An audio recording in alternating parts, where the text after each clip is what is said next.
2 minggu katanya mau dibayar. Dilala ganti menteri. Nggak dibayar? Nggak dibayar. Sampai sekarang? Sampai sekarang. Malah nuduh saya yang punya utang. Luar biasa kan? Hebat kan? Kok yang nuduh siapa? Kementerian Keuangan. Saya tidak pernah zolim. Saya tidak pernah asbun. Saya tidak pernah bohong. Mereka semua berani bohong. Kadangkala saya dituduh. Saya minta utang saya, dibilang saya punya utang. Terus saya bilang, kalau saya punya utang, saya kasih 1 triliun. Kalau ternyata saya tidak dibuktikan bisa punya utang, kamu bayar saya 1 rupiah. Enak nggak Pak? Taruhan 1 triliun sama 1 rupiah. Kalau buat saya semua dari awal saya sudah bilang kepada anak-anak saya, kita lahir di Indonesia, kita besar di Indonesia, kita hidup dari tanah Indonesia, dan kita akan mati di Indonesia. Itu harga mati Indonesia.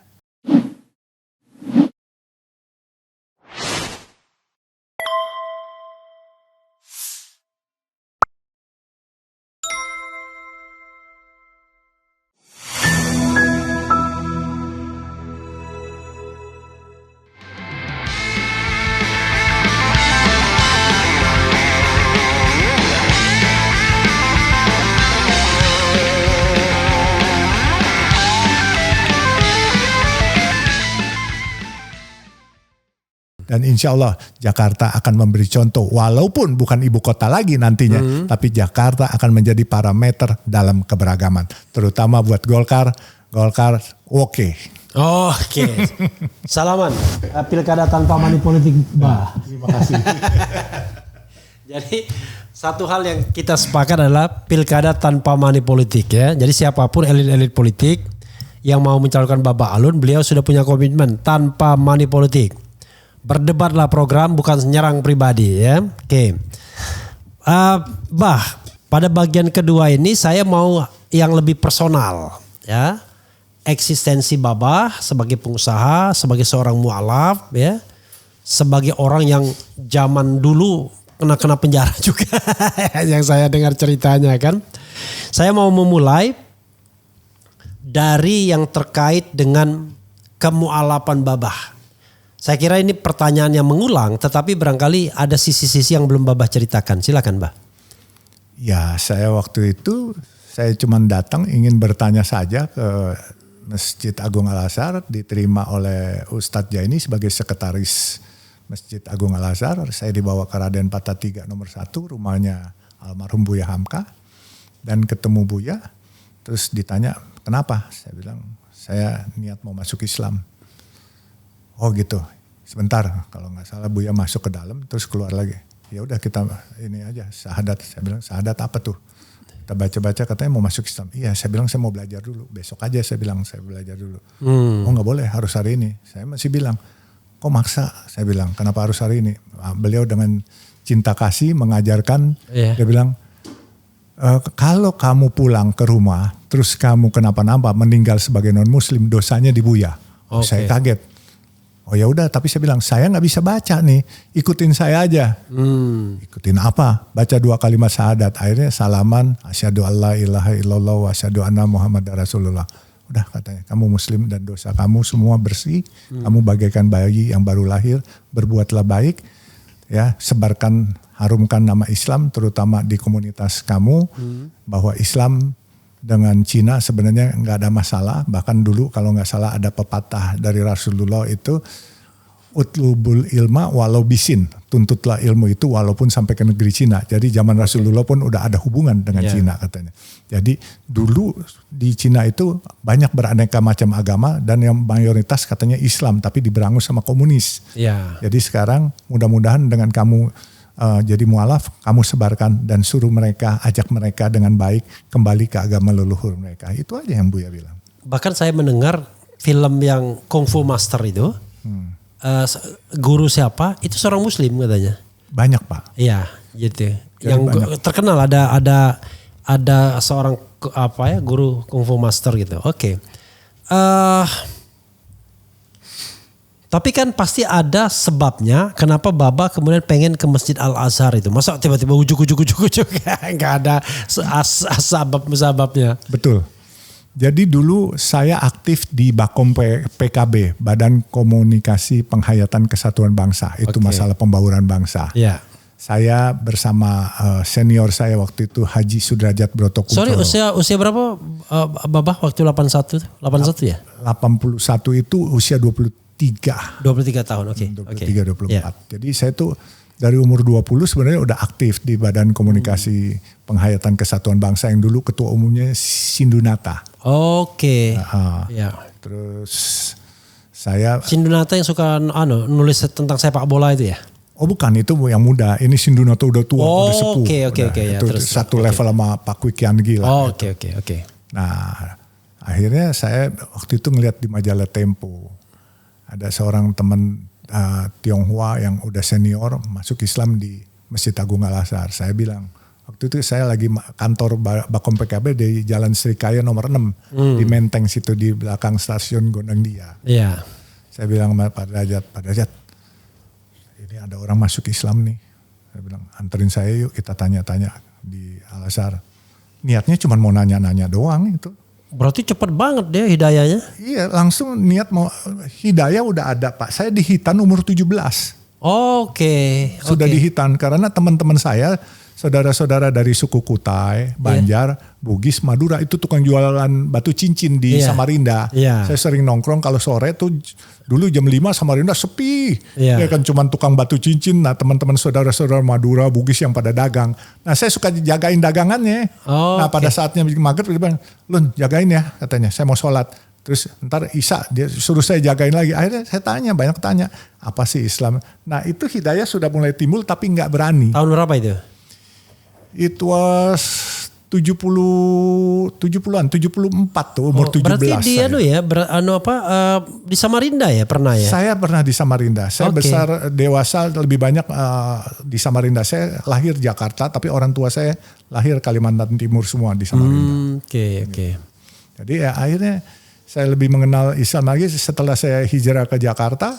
Saya ikut teman-teman banyak yang Muslim gitu ya, perkampungan Muslim. Ya cuman saya yang dipanggil sama ibu saya dalam keluarga itu gembel sebenarnya. Karena saya pakai celana pendek dan saya ciaka, nggak pakai sendal, nggak pakai sepatu. Iya. Dan saya mainnya sama anak-anak kampung. Orang-orang udah main bagus-bagus pakai celana panjang. Saya nggak mau, namanya anak kampung gitu ya. Iya. Saya sebenarnya anak hutan Pak, bukan anak kampung. Di Samarinda itu hutan. Oke, jadi apa the main faktornya itu pergaulan ya berarti ya? Pergaulan. Oke. Pergaulan mendidik saya dan saya banyak bergaul dengan teman-teman Muslim dan saya banyak belajar dari teman-teman Muslim otodidak gitu. Jadi teman-teman saya rata-rata, saya misalnya waktu itu umur 17, teman-teman saya 35, 40-an. Dan saya walaupun mereka cuma seorang sales, seorang supir, saya yakin asam garamnya lebih banyak daripada saya dan saya belajar dari itu. Bapak SD-nya di mana? SD-nya saya di SD negeri di Pasar Baru di Krekot Bundar. Oke, SMP? SMP negeri 64 pernah saya di sana. Di Jakarta juga? Jakarta. Lalu kemudian SMA? SMA malah saya SMA Kristen dulu waktu itu di Pintu Air. Pintu Air. Lalu di Samarinda itu kapan?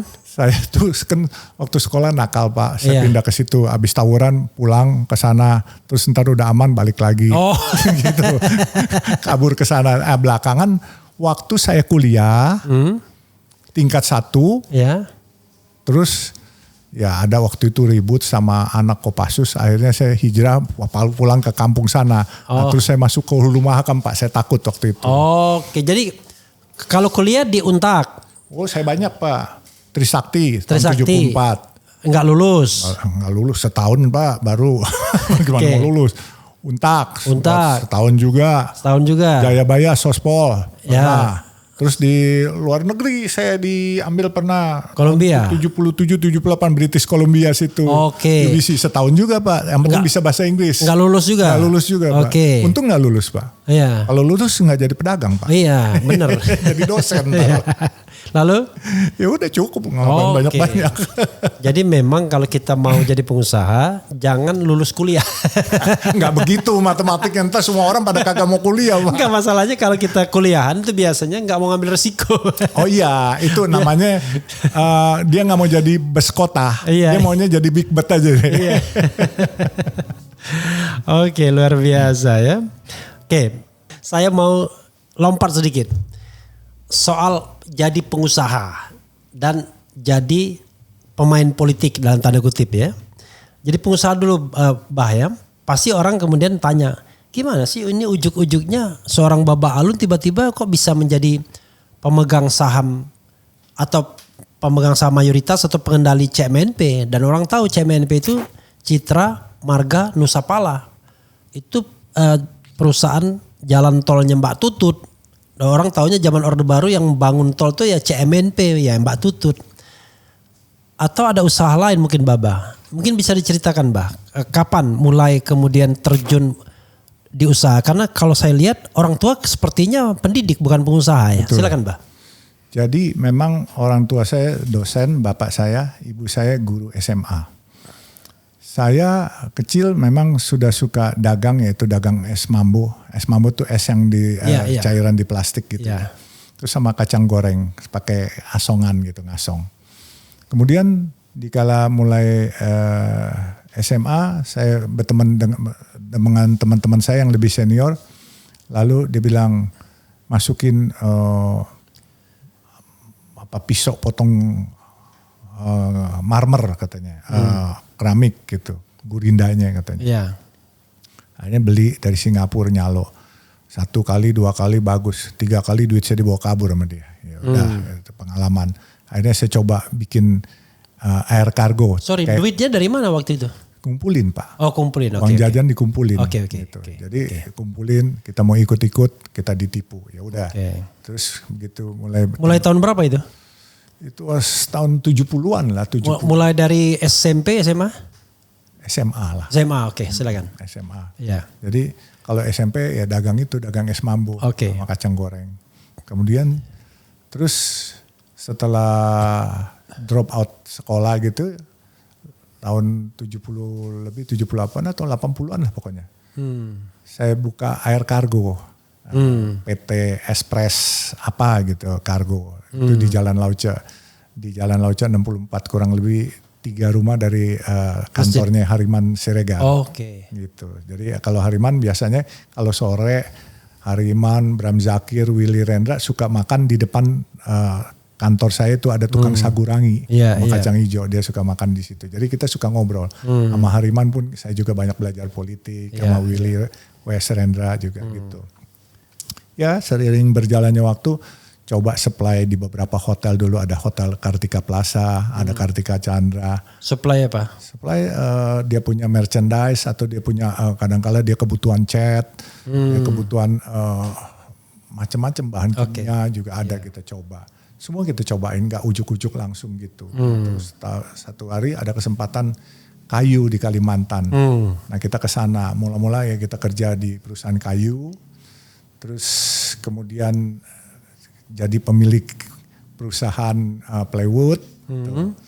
Tapi ya perusahaan plywood juga sudah berkembang, saya ambisi. Karyawan saya udah 11.000 orang waktu itu, 11.000 kakak waktu itu. Terus tahu-tahu itu dari nol? Dari nol semua. Dan saya nguruknya sendiri itu. Tanahnya sekarang mesinnya masih ada. Mesinnya lagi mau dibeli orang. Tanahnya juga sendiri di Desa Palaran di Samarinda. Akhirnya karena saya tidak bersahabat waktu itu dengan rezim yang dulu, keluarlah satu surat keputusan dari menteri tidak melayani perusahaan saya secara administratif lagi. Lalu waktu itu komisaris utama saya yaitu Pak Solihin GP. Dirut saya, mantan Sesdalop Bank. Yes, dirut saya Ketua Umum Gakari yang juga underbo Golkar yaitu Pak Gatot Suwagyo dulu. Terus kami rapat waktu itu di Hotel Indonesia, belum jadi sekarang Grand Indonesia. Bagaimana ini? Saya bilang, Pak, daripada kita dimatiin pelan-pelan, nggak bisa bayar karyawan, tutup aja Pak. Saya bilang, saya masih bisa bayar karyawan, yang penting karyawan dipentingin dulu Pak. Kamu punya duit? Insya Allah Pak, saya tutupin bayar karyawan.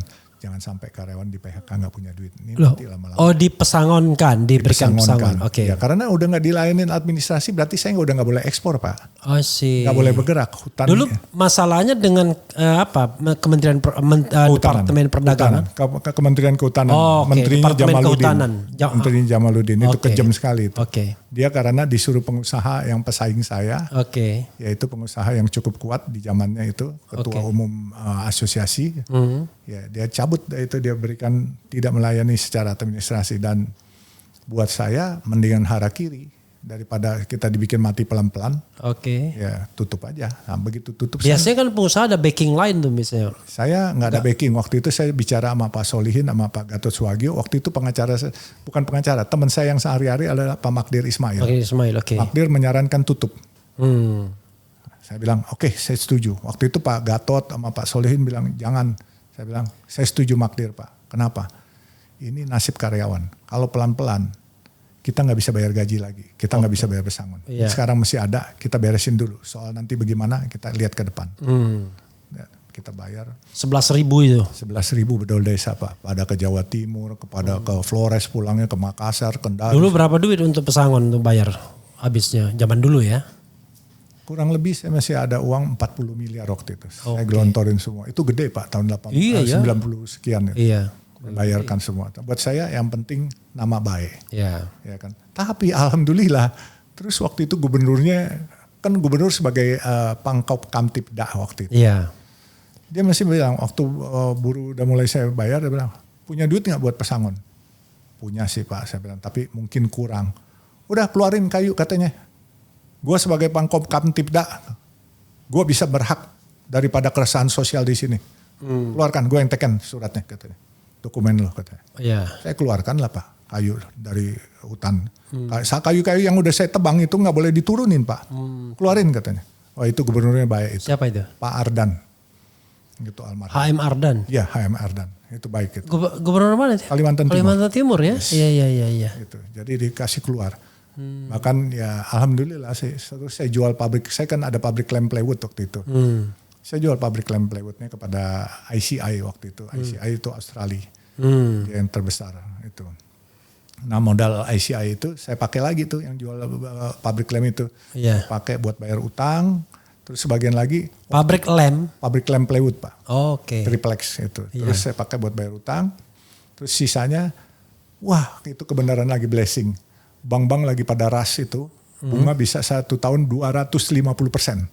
Tahun berapa itu? Tahun 97-98. Oh itu iya 97-98 krisis kan? Taruh aja duit di situ semua. Oh Baba taruh uang di bank semua? Dapatnya dolar kan. Kita jadiin rupiah. Dolarnya lagi tinggi. Iya. Kapitalisasi di sana semua. Nah, akhirnya saya mulai nyalo. Saya diem, saya tiarap, saya nyalo pelan-pelan. Saya cari apa aja saya calo. Jual tanah iya, jual mobil iya, semua pokoknya. Oke. Ada yang bisa ini tambahan iya. Tapi malu juga di rumah nggak ada kerjaan. Bini bingung nggak kerja. Akhirnya saya pura-pura keluar ke rumah ke kantor temen nongkrong makan sama sambil nyalo gitu. Oke. Tapi akhirnya begitu ada peluang krisis. Ya. Setelah 98 banyak barang-barang murah yang saya beli. Nah, dari situ dapat duit. Akhirnya kita beli-beli. Akhirnya ada saham mau dijual terus Citra Marga berantem pemegang sahamnya waktu itu. Akhirnya minta saya jadi dirutnya. Berani nggak lo Cup katanya, kata teman saya. Kalau lu nggak suruh gue nyolong, insya Allah gue berani. Begitu saya masuk, wah ini perusahaan bagus ini. Cash flow-nya jelas. Tapi pemegang sahamnya asing. Oh itu waktu itu kepemilikan sudah asing banyak Pak, kurang lebih 40%. Oh dia sudah perusahaan TBK ya? Iya sudah TBK. Okay. Jadi asing. Jadi itu kan TBK. Makanya saya bilang kalau soal utang saya itu kan TBK. Nggak boleh bilang dia ada afiliasi jadi nggak diganti. Akhirnya kita uji sampai ke Mahkamah Agung nggak ada afiliasi. Akhirnya saya beli itu. Saya bilang sama teman-teman saya, kumpulin duit teman-teman. Ini asing pegang 40% nih. Waktu itu Mbak Tutut masih ada kurang lebih mungkin 17%. Itu 98 ya, 99. Enggak, saya masuk waktu itu 2012 Pak. Oke. Saya masuk 2012. 2012 oke. Ya. Jadi 98 itu Mbak Tutut juga udah nggak ada, udah keluar karena udah public company. Itu dari 96 udah public company. Oke.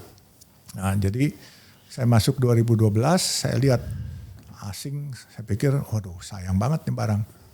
Udah saya pakai gaya anak jalanan lah, saya bilang teman-teman kumpulin duit konsorsium.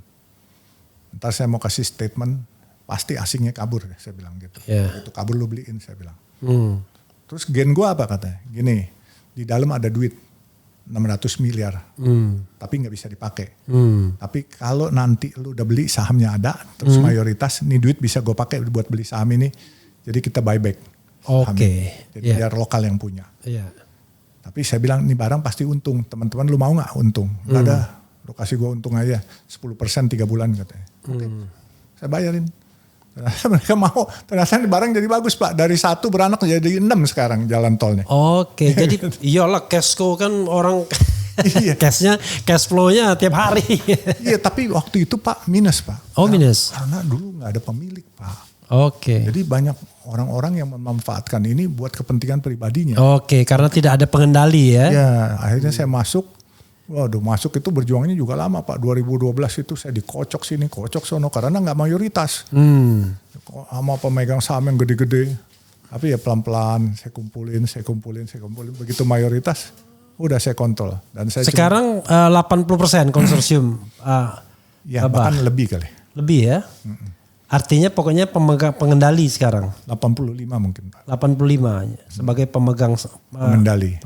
Jadi dia satu entitas ya konsorsium itu jadinya di situ. Ada satu entitas yang di BNP ada satu entitas kurang lebih 40%. Ada lagi entitas di anak-anak saya. Jadi yang entitas itu pun juga saya punya juga.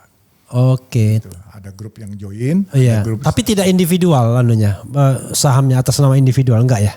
Yang individual yang nama keluarga kami aja. Oke, yang di CMNP-nya. Iya, CMNP. Jadi nama ada Putri. yang konsorsium, ada yang nama Putri, ada yang Putra. individual. Ya. I see. Kalau yang individual saja digabung berapa persen? CMNP? 40 kali ya. 40. Kalau dengan konsorsium 85. 85. Oke, jadi kalau konsorsium saja mungkin 40-an 5 gitu 45, ya. I see. Asing masih ada.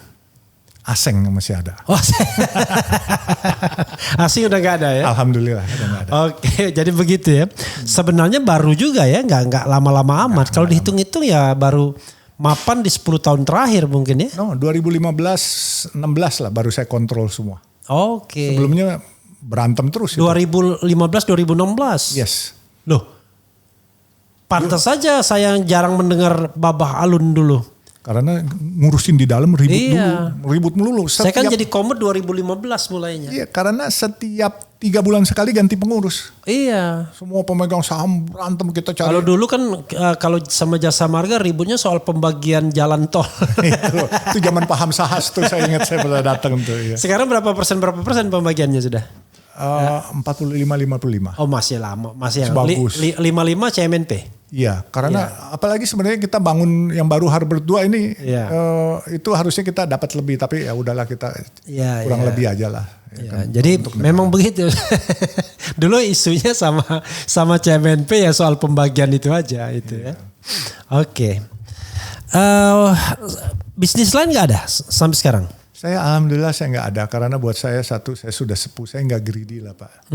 Saya udah achieve ini udah alhamdulillah Pak. Jadi anak-anak saya masing-masing punya hotel. Oke. Si Fitri punya hotel di Peak, Faisal dia punya hotel di Gili Terawangan. Udah yang kecil dia antik seperti kakak saya di sekolah dia bisa 8 bahasa. Ah sih. Mau dia lulusan LSE, London School of Economics. Oke, sekolah bagus. Orangnya antik, kalau pergi maunya naik ojek, naik MRT. Iya. Dan gak mau diantar mobil kalau gak terpaksa. Cowok.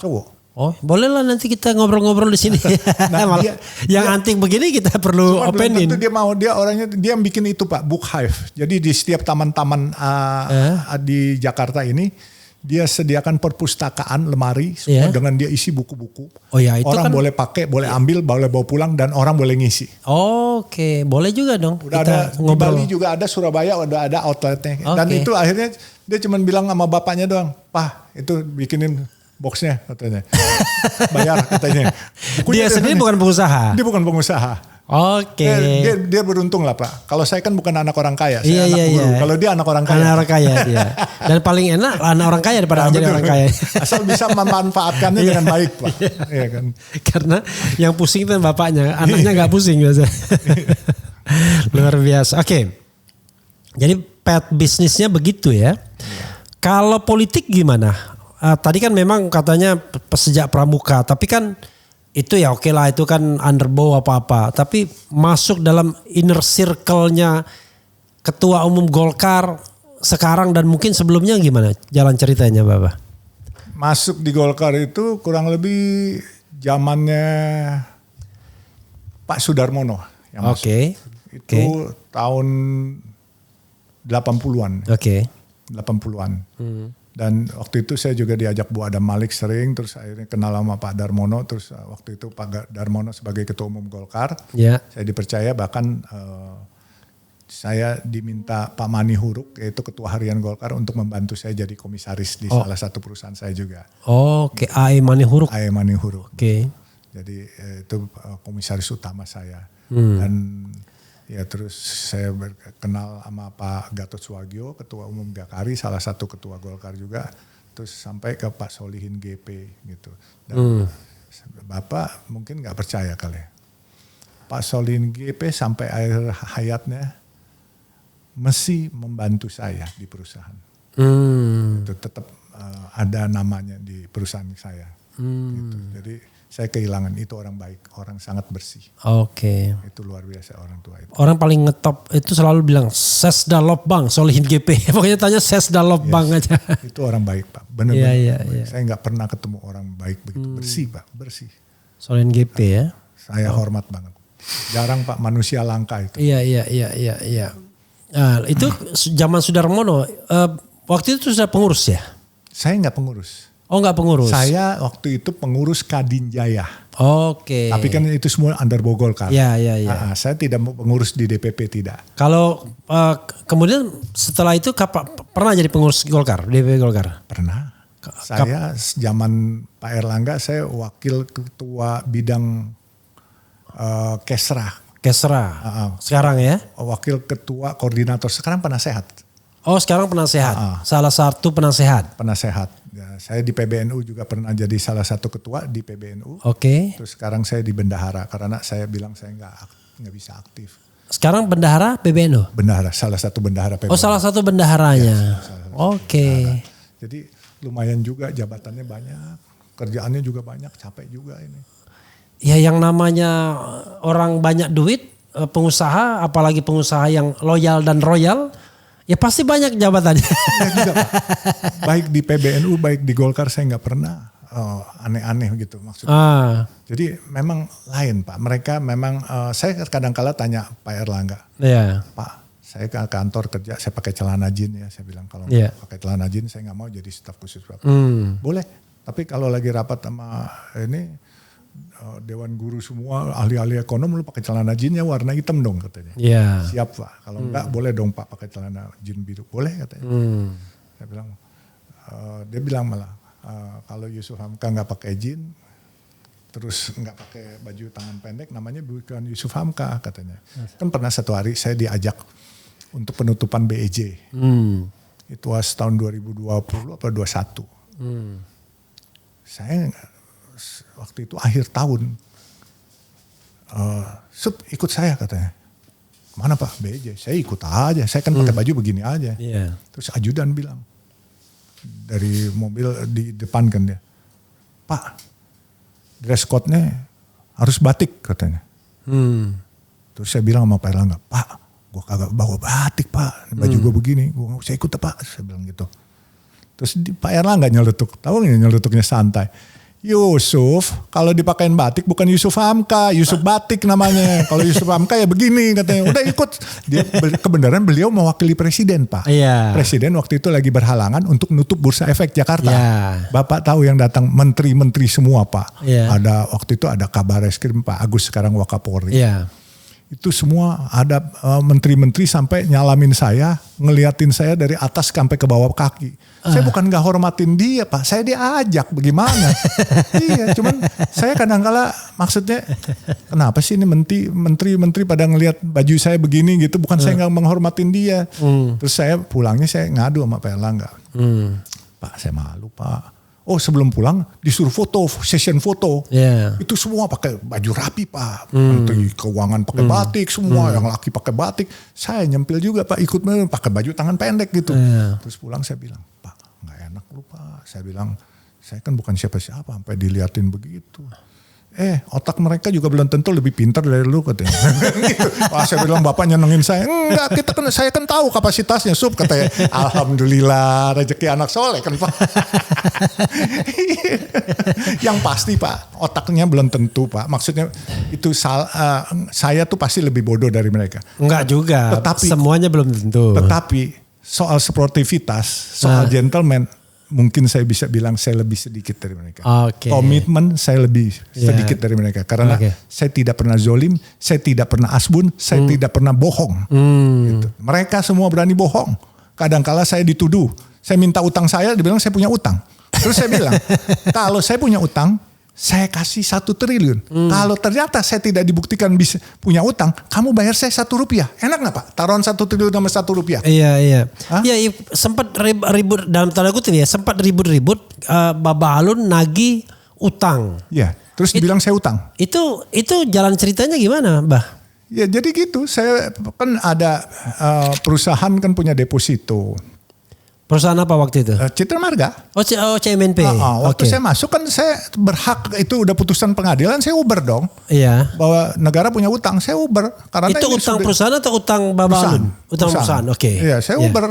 Dibilang afiliasi. Karena Bank Yama pemiliknya sama PT CMNP. Akhirnya kita uji di pengadilan. Secara hukum kita udah sampai PK, menang kita. Oke. Nah kita menang. Sudah minta damai pula, nawar, udah buat Kementerian Keuangan. Sorry, berapa uangnya waktu itu? Waktu itu 400 miliar, 379 kali. 2015. Utangnya berikut dendanya.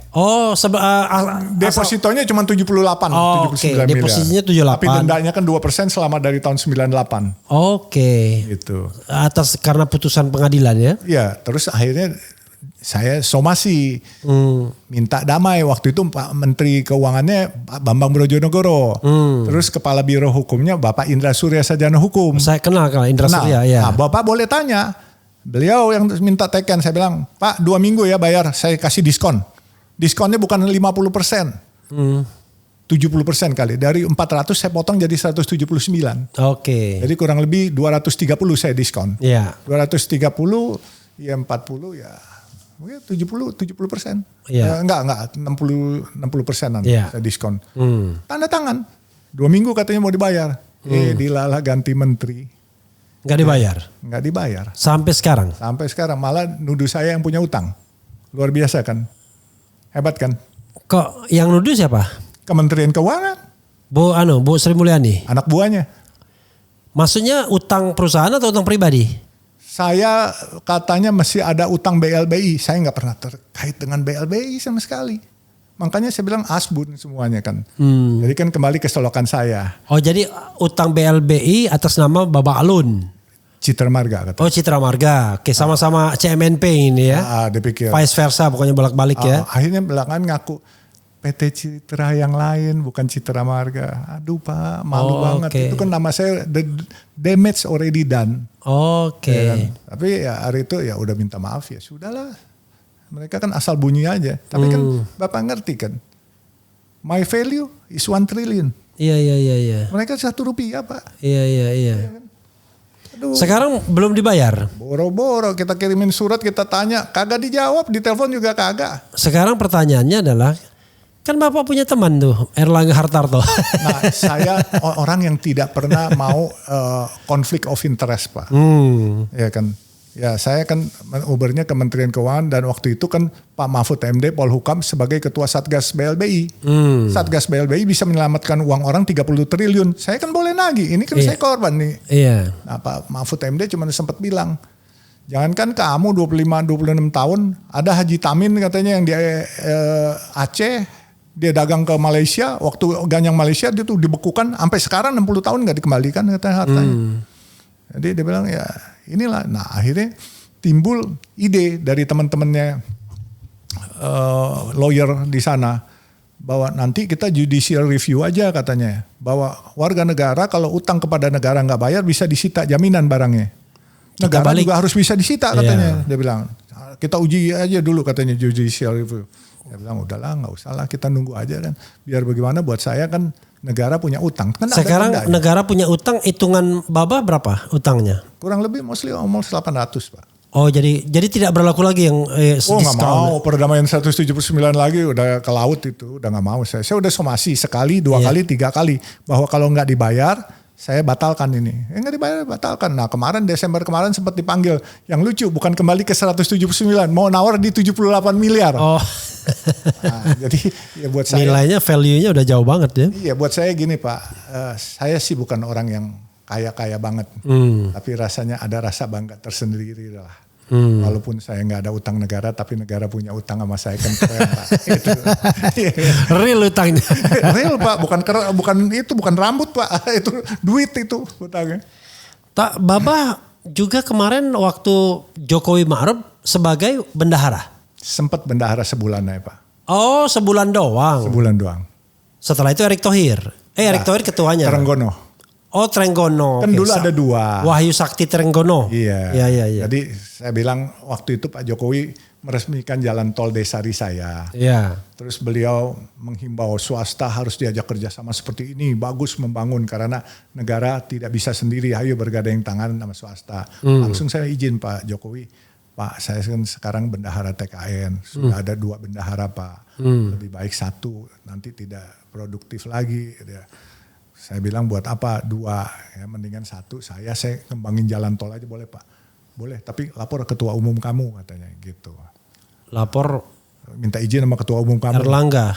Jadi saya pulang saya lapor Pak Erlangga. Pak saya bilang ngapain 2 bendahara. 1 aja Pak Trenggono kan udah ahlinya saya bilang. Yeah. Saya biar aja Pak ngurusin saya punya kerjaan bangun jalan tol bekerja sama. Itu kan himbauan presiden. Oh ya udah dah ngomong sama presiden kata dia. Saya bilang udah Pak saya ngomong sama presiden. Kapan lu ngomong? Kemarin waktu peresmian. Wah pinter aja lu. Malah Pak Erlangga bilang sama teman-teman waktu itu ada Pak Sekjen, ada Nurul Arifin. Iya. Sayang nih ini jabatan bisa wakil menteri atau menteri nih katanya. Bendahara nih. Saya bilang saya kagak mau lah. Saya mendingan jadi mantri aja tukang hitan. Saya bilang tukang sunat. Bener Pak saya ditawar itu masih ada itu orang-orangnya Bapak bisa tanya. Jadi makanya saya bilang. Saya dari dulu aja ditawarin nggak mau Pak. Makanya sekarang ditawari jadi apa? Ya kan paling enggak kan Pak Trenggono jadi wakil menteri sekarang jadi menteri. Yeah. Bendahara kan kebagian Pak. Saya juga bisa kebagian kan. Iya. Tapi saya nggak mau. Zaman Gus Dur saya pernah ditawarin Pak waktu beliau presiden Pak untuk jadi Menpora melalui Wondo waktu itu. Iya. Oh yang tukang pijit tuh Wondo. Saya bilang enggak. Enggak kamu. Gus Dur bilang supaya katanya enggak. Untung saya enggak ikut-ikut. Kalau enggak nanti skandal juga. Iya. Iya luar biasa ya. Kira karena beliau ini ada namanya juga orang sibuk ya. Banyak hal yang ingin saya tanyakan tetapi rasanya yang jelas kalau kita masih sisakan berarti beliau akan datang lagi nanti insya Allah. Insya Allah Pak.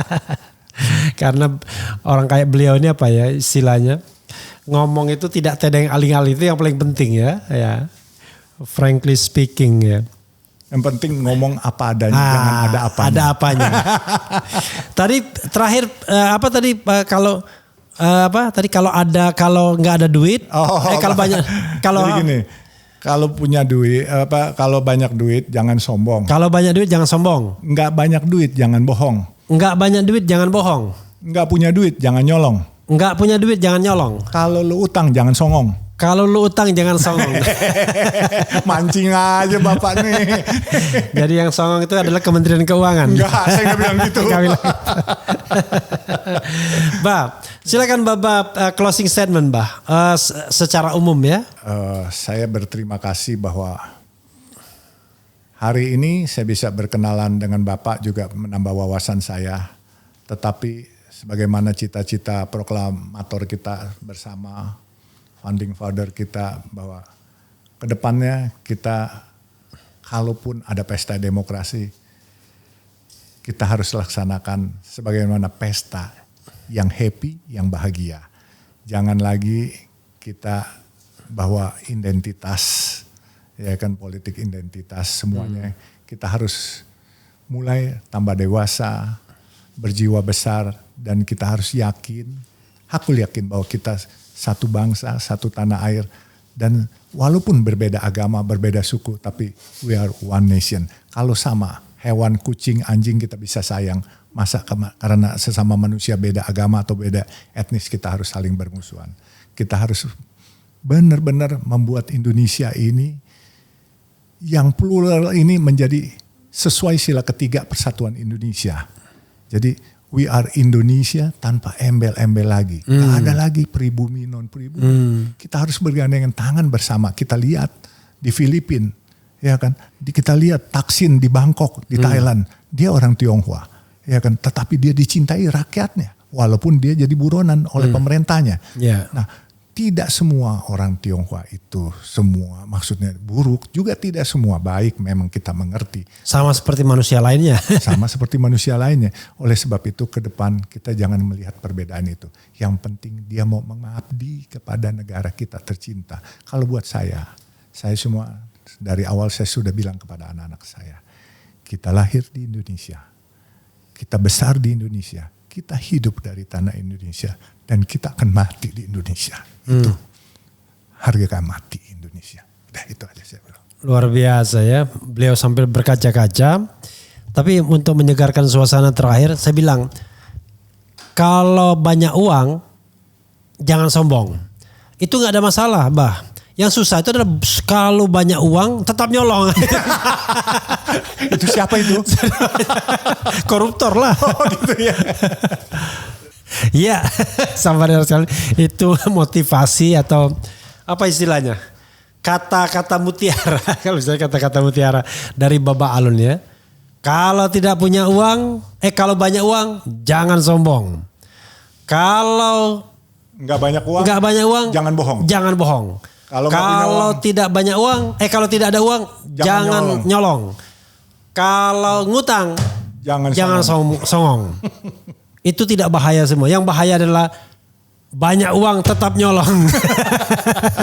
Wassalamualaikum warahmatullahi wabarakatuh. Waalaikumsalam warahmatullahi wabarakatuh.